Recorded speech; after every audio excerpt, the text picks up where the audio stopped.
Tendremos que deportar en gran escala. ¿Será el conflicto en Oriente Medio el inicio del fin del buenismo europeo respecto a la inmigración? Tendremos que deportar en gran escala. Las declaraciones del canciller alemán Olaf Scholz anticipan los tiempos que posiblemente arreciarán pronto en toda Europa. A raíz del temor que una escalada del conflicto en Oriente Medio entre Israel y Hamás suscite una insurrección interna con llamado a la yihad de segmentos poblacionales afines a Palestina. Hamás y Hezbollah, pareciera que se acerca el inicio del fin del buenismo europeo tras 3 décadas de incremento exponencial de los flujos migratorios hacia Europa. Der Spiegel, 21 de octubre de 2023. Con toda Europa en alerta 5 antiterrorista, el máximo nivel de seguridad que alerta de riesgo de atentado inminente.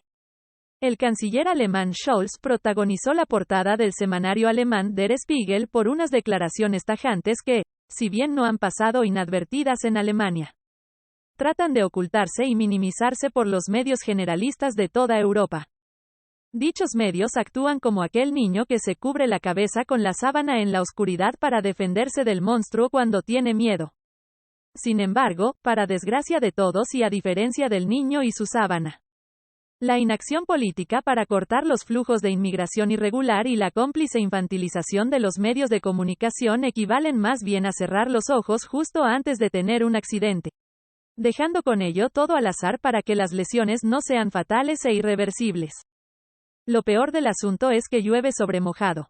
Políticos nada sospechosos de ser eso que hoy tildan con suma facilidad de extrema derecha, como Angela Merkel en Alemania, la misma que permitiría la entrada de más de 1 millón de refugiados a territorio europeo unilateralmente, y Nicolas Sarkozy en Francia. En 2010 y 2011 respectivamente, ya asumieron en público el fracaso del multiculturalismo que hoy abraza también Scholz. 1. Así pues, tras otra década perdida, la larga tradición europea de causar problemas y, luego, mirar para otro lado sigue muy vigente.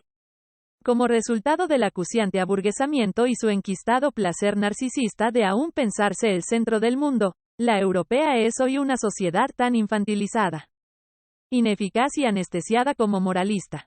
Una Europa de cristal que yace repleta de mandatarios de plastilina y demagogos a quienes la palabra líder les queda tan grande como el tamaño de su fracaso ante el desafío histórico que se les presenta, tan solo comparable a las dimensiones de sus egos confortables y la profundidad de sus bolsillos.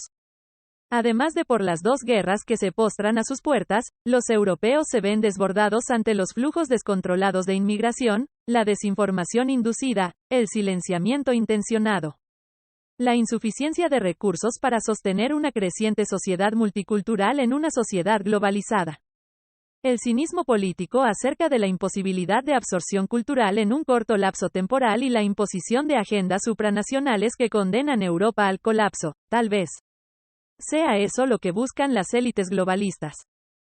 Alemania desvela en TV su plan secreto de convertir a España en un gigantesco campo de acogida de la población subsahariana. Sánchez Castejón se ha plegado a la voluntad de Merkel y Scholz y ha aceptado la transferencia de miles de irregulares de Alemania a España. pic.twitter.com/excerptsac7bxc.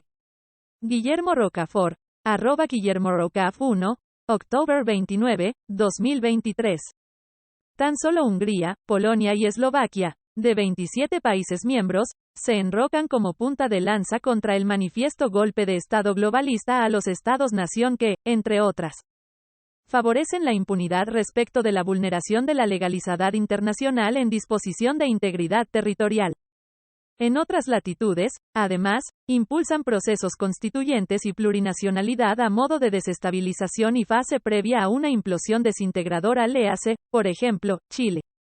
No por sabida desde hace décadas, la situación en Europa es menos sorprendente. Politólogos como el italiano Giovanni Sartori, por ejemplo, avanzaría una crítica al multiculturalismo como modelo ideológico y en su libro de 2001 al advertir que había comunidades de inmigrantes no integrables en Europa ni siquiera a través de la adquisición de la ciudadanía. 2. En 2006, Bruce Bauer también presentaba 2 argumentos centrales similares sobre la problemática que se avecinaba en Europa respecto a la inmigración en su libro While Europe Slept. How Radical Islam is Destroying the West from Within, mientras Europa dormía, cómo el Islam radical está destruyendo Europa desde dentro, en primer lugar. Defendía que Europa enfrentaba una creciente amenaza cultural y demográfica por parte de su población inmigrante musulmana. En segundo lugar, sostenía que el liderazgo político e intelectual de Europa estaba exacerbando la amenaza al no alentar a los inmigrantes a integrarse plenamente en las leyes y las costumbres de la sociedad mayoritaria. 3. Generado con IA para CDM en español. Doubleday, 2006. Tan solo una década después, Douglas Murray vendría a corroborar los postulados de Sartori y Bauer como tesis atinadas en su bestsellers The Strange Death of Europe, Immigration, Identity, Islam, La extraña muerte de Europa, Inmigración, Identidad e Islam, 2017. 4. Lejos de ser los únicos en señalar dichas problemáticas, un sinfín de intelectuales, políticos y académicos especializados en la materia hemos venido alertando rutinariamente del conflicto moral en relación a las consecuencias sociales que acarrea implementar una filosofía política multicultural buenista, mezcla de inacción y mentalidad voluntarista en el marco de un mundo ideal, sostenida en el tiempo, véanse. Por citar solo dos, Verona Stoke o Paul Gilroy a comienzos de 2005. No tan lejano en el tiempo, una encuesta de Pew Global sobre actitudes recogida en The World Today Series 2020 a 2022. Western Europe apuntalaría la tendencia sugerida por Sartori y Bauer al informar que el 81% de los musulmanes británicos se consideraban musulmanes antes que británicos. Una cifra sorprendentemente alta si es comparada con la de Francia, donde tan solo un 42% se consideraba musulmán primero. 6. Ello, en palabras de Patrick Hyder Patterson, pone de manifiesto cómo los modelos multiculturales estadounidense y europeo operan desde distintas premisas por lo que, en consecuencia, producen resultados divergentes. 7. Entre muchas de las críticas que se le hacen a la sociedad multicultural podrían nombrarse la autosegregación cultural o guetización poblacional, el conflicto entre tradiciones e intereses en el espacio público, el silenciamiento en los medios de comunicación de las opiniones y los deseos organizativos de la sociedad de las mayorías, y la disconformidad con las partidas destinadas a integración de inmigrantes y acomodación de minorías. Además, también causan rechazo tanto la continua politización de minorías colectivizadas como la cosificación cultural a la que son sometidas. El establecimiento de expectativas sociales distorsionadas que restan autonomía al individuo y redundan en relaciones interculturales e interraciales estereotipadas que obstruyen la integración y, por ende, atrofian el ascensor social, condenando a un círculo vicioso de exclusión, marginalidad y fracaso. 8. Todo ello, junto a la grave promulgación de derechos grupales para las minorías, contribuyen al desmembramiento de las democracias liberales, la erosión de la libertad de expresión y la aniquilación de la igualdad de todos los ciudadanos como individuos ante la ley. Para silenciar la muerte anunciada del modelo multicultural como ideal social en el marco de la globalización. Los mequetrefes políticos de sonrisa gélida y corazón totalitario aún siguen tratando de anestesiar a sus poblaciones con discursos buenistas, y hasta cierto punto lo han logrado. Si bien es cierto que encuentra cada vez más resistencia, predicados a través del sentimiento de culpa y una empatía forzosa, palabra que se ha convertido en un verdadero conjuro mágico y que, tras haber reducido la acción real a gesto simbólico, ha borrado del mapa la verdadera compasión por el sufrimiento de otro, al albor de unos derechos humanos, que se financian con los impuestos cada vez más altos del contribuyente.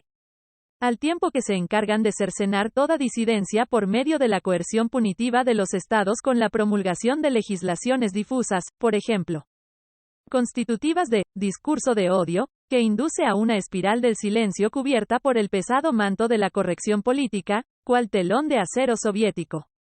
Sin embargo, la reciente defensa que hace Scholz de la necesidad de iniciar deportaciones en gran escala de inmigrantes irregulares y refugiados anticipan los tiempos que, posiblemente, arreciarán pronto en toda Europa a raíz del temor que una escalada del conflicto en Oriente Medio entre Israel y Hamás suscite una insurrección interna con llamado a la yihad a segmentos poblacionales afines a Palestina, Hamás y Hezbollah en suelo europeo.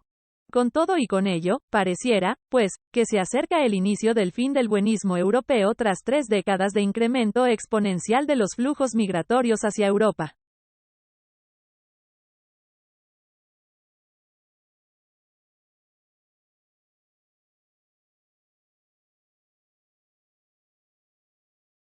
J.M. Persanch, doctorado por el Departamento de Historia Moderna, Contemporánea, de América y del Arte en la Universidad de Cádiz y Ph.D. por the University of Kentucky en Estudios Hispánicos. Hoy es profesor con amplia experiencia, investigador reputado, conferenciante y analista. No edifica pensamiento desde ninguna trinchera. Le interesa comprender cómo operan las estructuras de diferenciación y cómo se replican los procesos de legitimación en sociedades contemporáneas. Editó el primer dossier académico aparecido sobre blanquitud hispana en el campo de los estudios hispánicos. Ha publicado extensamente sobre el asunto, así como acerca de temas raciales, étnicos y afrohispanos. Entre otros proyectos, está trabajando en 2 libros.